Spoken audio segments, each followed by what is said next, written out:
record button, and then I say, yo, what up? Hey, how are you?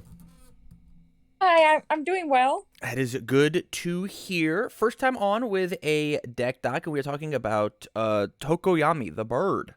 The bird. Best bird. The best bird. For anybody out there who hasn't seen one of these deck docs, basically what we're gonna do is I'm gonna sit down with Shipper here, and we're going to talk about your really awesome Tokoyami deck. We're gonna run through, and we're gonna see what we can do to hype this deck up. You know. So hit me with the elevator pitch of what you got going on with this set 2 Tokoyami deck. What you got? I built this because he's my favorite character in the show. Even Okay. beats the core three of Midoriya, Todoroki, and Bakugo. Wowzers. Okay. I love that. And it basically what happened was that I was just a casual fan of the show, and then the sports festival happened, and he ended up becoming my favorite character after that. I love that. I love that. So this is really a fan deck, right? This is a let's take and put every card that got the big the bird's face on it into a deck and see what we can do with it, right? Yeah, pretty much, but I'm actually okay with my foundations. I can only have a few characters there, hence Fighting Spirit. Right, right. Mostly because it's a very good card, Yeah, it but feels good. the attacks are I only want to have Tokoyami based attacks. I love that. Yeah. I absolutely love. I love fan decks. And This is really fun. Let I me know most people are competitive, yeah. and I've seen it what happened before, and I just want to I'm not into meta, that's all. I That is just totally fine. This is a deck that basically says Fumi's my favorite character. For sure, for sure, for sure. Let me grab some things and stuff and see what we can do about it. But the deck's main objective is to basically make up for the checks by letting me retrieve cards from my discard pile. Okay. Okay. By using things such as using Um, Tokiyami's ability as well as talent to add the thing into your card pool, right? Correct. And the reason why I wanted to do this is because ever since the new cards came out and I was able to finally get 4 copies of Crow and Frog Takedown, Mm-hmm. I've been a bit iffy on what to actually use in my deck. The side is basically cards I'm considering adding. Okay, I love that. Thank you. I'm tossing some things into your sideboard that I think will help you in the long run when it comes. Sideboard? Correct. Yeah, we're gonna talk about some of these cards for sure. Making Oh, sure that I just got them I'm all. sorry. I thought you were just sending me something through Discord. Nope. Okay, so as you can see here, I've so what I've done to make it perfectly clear is I've taken and I've copied your deck. So this is technically my deck list now, right? I've copied Okay. Best Bird, and so what I'm gonna do is at the very end of this, I'm gonna take my list and I'm gonna send it to you, and then you're gonna click this copy button, and it'll be your list.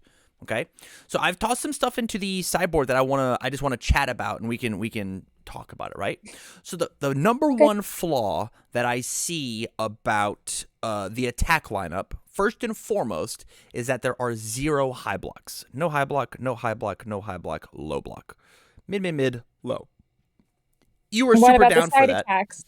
All the side attacks are also midder than mid. Sadly, Tokoyami does not want to block his cute little face. He he is a body legs blocker. And so if we are vehemently opposed to putting non Tokoyami attacks in the deck, which is totally chill, totally fine, we have Thank to you. make. It's just that I'm kind of used to people giving me deck tips, but it feels more like harassment with them saying, "Play this expensive meta instead."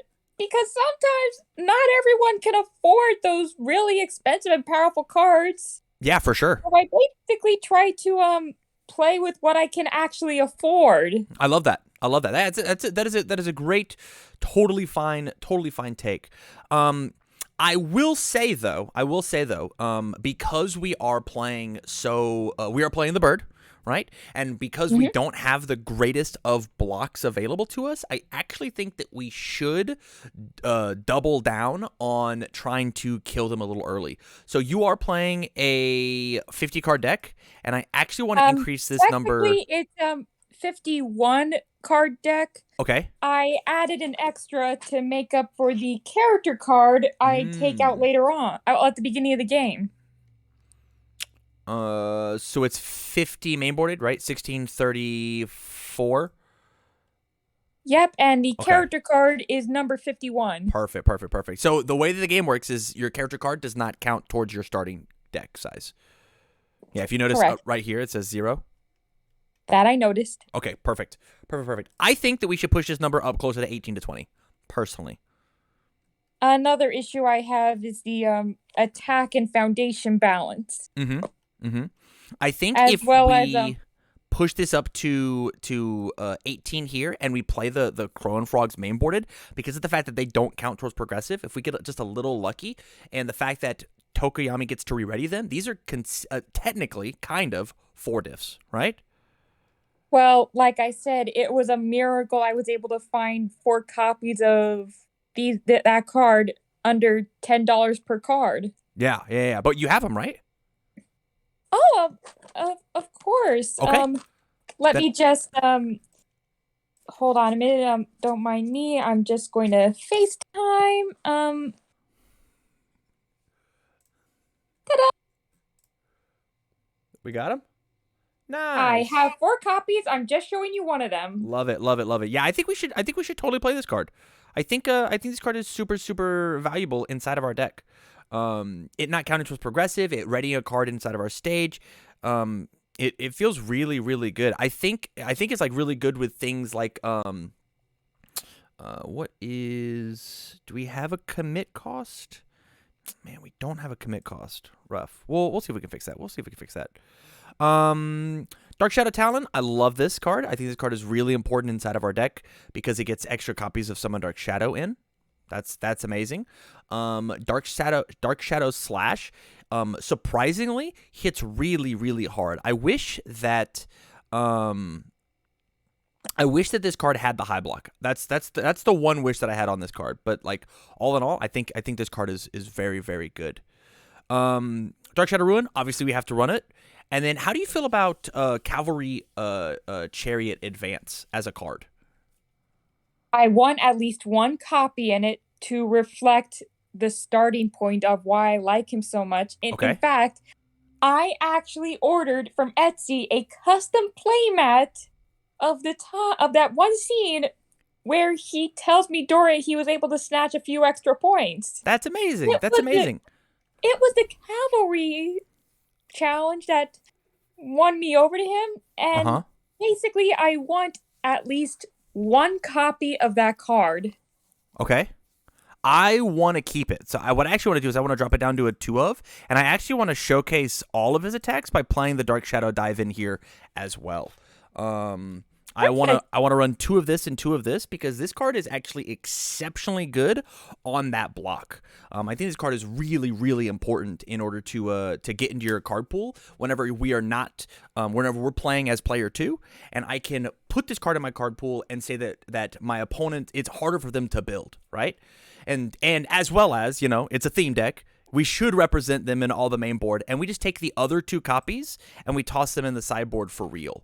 Obviously, I have the sideboard very clogged at the moment. But I think that your 20 attack lineup, if you're still feeling this is too many, maybe we take the Crow and Frogs and we bring them down to a 3 of possibly. But I think 4 of is probably where we're going to want to sit with this card, just because of how crazy big and long you're allowed to throw your strings as just this character. This character just plays a million attacks and just feels great about it. Another issue I have is debating on which card to use for the characters. Either 1 or 2 dot? Yes, I mean, my original idea was to, every time he gets a new character card, I basically switch out the old and put in the new. Okay. So but one of the unfortunately, a few friends I know basically said that having a bigger hand is better. But here's the thing. Hit With me with it. Fumi's original card, it feels too much like a gamble. Like, discard the top 5 cards in my deck. That's a bit risky. It certainly can be, especially if we're playing a very thin deck. Right now we pushed it up closer to 54. I actually want to end this deck a little closer to like 56, 58 in order to make sure that we don't accidentally deck ourselves out too quickly with his once per turn. Because this is playable on both our turn and their turn. So I should try to get more card sleeves? Do you only have 50? 51. 51? Then if you only have 51 and you don't want to go get more card sleeve, we can certainly cut this down to a 50 card deck. That is something we can do very, very easily. If you're willing to go get more card sleeves, then I would suggest pushing it up. But if that is a limit, if that's a hard limit that you want to do, then I'm down to support that. Thank you, because I don't want to have too many cards. I mean, there's a reason why Yu-Gi-Oh put a fixed card limit. That is true. That is true. We have a different reason to go above that limit, but consistency is important. The big thing that I wanted to go back to about Tokoyami 1 versus Tokoyami 2 is they do separate jobs in separate decks, which is why I really like Dark Shadow Dive. I think Dark Shadow Dive inside of Tokoyami 2 is one of the coolest disruption plays that you can do inside of the game, actually. I think he's one of the most consistent ones to do it, and it forces my opponent to build on these really hard lines. And so maybe this Tokoyami 1 dot play is, I want to go first, I want to be aggressive, I want to push in. You win the first game, and you're forced to go second. Let's go ahead and push into Tokoyami 2 dot, have a little bit more health, block a little smarter, and then punish my opponent on blocking so that you can take back the tempo and the pace of the match at your own time. Maybe we toss in the other 2 into the sideboard in order to accomplish this goal. You know? Oh, so I should have all of the character cards on the side just in case? So there's only 2 Tokoyamis currently, and they do really different jobs, right? One's really aggressive, and one's a little more defensive, disruptive. And so depending on the tempo of the match, depending on who your opponent is and what cards they're playing, you should make that determination, you know? Are you a Yu-Gi-Oh player? Oh, I'm a bit iffy. I'm actually juggling between different card games at the moment. Okay. Vanguard, Digimon, and they're even bringing back Chaotic. Oh, cool. I was a Yu-Gi-Oh player for a bit, and basically the way that I can equate this to you is there was a format a while ago. I'm really going to show my age here. It was like a Dino Rabbit Inzektor wind-up meta. And people would take the Dino Rabbit engine out and like put in the wind-up engine in order to fight different decks, right? It's kind of the same idea that we're doing here of this Tokoyami does a different job better than this Tokoyami does, and vice versa. With me? Makes sense. Okay. So the next thing that I want to talk about, it looks like your block zones are actually really, really even here, which is good, but I want to talk about some of the choices that we made. One of the big things that I'm a proponent of inside of universes is spreading out our options when it comes to the choices that we make inside of the deck. So things like 4 back-to-back, I think are amazing inside of this deck because every single one of our attacks is an ally. We've got the Summon Our Shadow as an ally. We even have back-to-back itself and Cool Student that are allies. So I think this card is really, really good, and you're going to have one of the strongest deadlock decks possible. Cool Student is great, but not amazing, and I actually really want it to team up with this charged up card after a charge or stun. Let me just double check. This is a charge. This is a stun. This is a charge. And so we have a couple of choices here in order to like toss this card in, and it will pop in order to round out our high blocks and make them a little bit stronger, as well as fuel my Cool Student on a turn quicker than before. Does that make sense?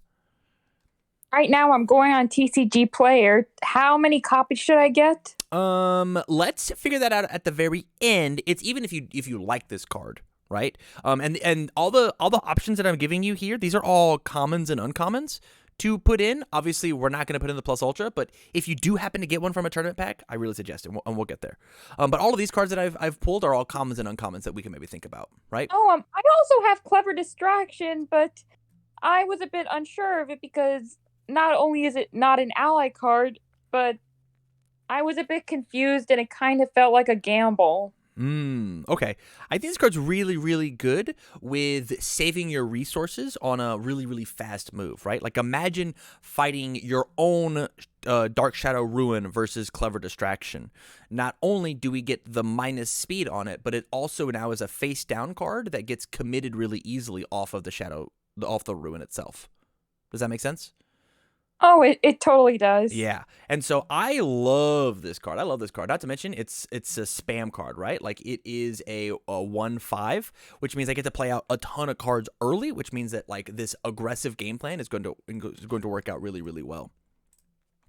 Awesome. So the cards that we need to keep, we absolutely have to keep, is we have to keep Stronger in Darkness, we have to keep Back to Back, and I think we have to keep Cool Student. I think everything else we're allowed to mess around with a little bit. I love Fighting Spirit. I think this card's really, really good. I do think it is Also a a 2 funny of, moment in the anime. It is pretty funny, yeah. Was this when she was prepped to go to Gunhead or after she gets back? Oh, it's when she gets back and Yeah. Minetta's like, all women are demons. So yeah, we've got Fighting Spirit. I think it should be a 2 of in order to cut our numbers a little bit. I feel the same way about In the Typhoon. I think this card could be a 1 of, and then you take the other 3 copies and you put them in your sideboard if you wanted. Oh, I kind of panicked because I wasn't sure how many block cards I should use. For sure, for sure. This might end up going back up to a 2 of, depending on how you feel about one of the other cards that I have in our sideboard currently. But I think this card is not spectacular here. Mall Day, I feel the exact same way. I think this card's like a 2 of, strictly because of that bottom right number. It is an ally, which feels amazing, but the fact that it's a 4 check, it takes itself out of the stage, as well as it puts itself into your card pool. It's not a thing that as an aggressive character we want. We're losing a foundation, we're getting plus progressive difficulty, and it's a 4 check. This card feels really good with the ally keyword. It doesn't feel good pretty much everywhere else. I know it's a Mina card, but it has Fumi on it, so... It certainly does. It certainly does. Resting between bouts, amazing. I wish this card had ally. It'd be a 4 of in every deck that could play it. This card's fantastic. In fact, I actually want to push it up to a 4 of. This card's saying that we're allowed to block with any of our attacks and then pop it to pick it back up. Phenomenal. Blocking with our Crone Frogs, blocking with our Ruins is really, really awesome. And so being able to pick that card back up at just the destroy cost feels really good. Stronger Darkness, Villains Defeated, both great choices. So now let's take and see, we're at 52. So if I had to put one card in from my sideboard into my main board, the one card that I would pick is this Self-Assured. Why that one? This one, strictly because of the Enhance. Enhance, Commit, change the zone of this attack. Our high blocks, on our attack cards are very weak. If someone throws mono highs at us, we need to be able to take these mids and lows and turn them into perfect blocks, because the -1 damage on our face and the minus on back-to-back is not quite going to get us there versus like a really aggressive Ochaku, a really aggressive Jiro, right?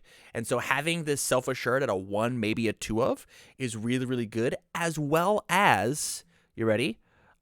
This card is ranged.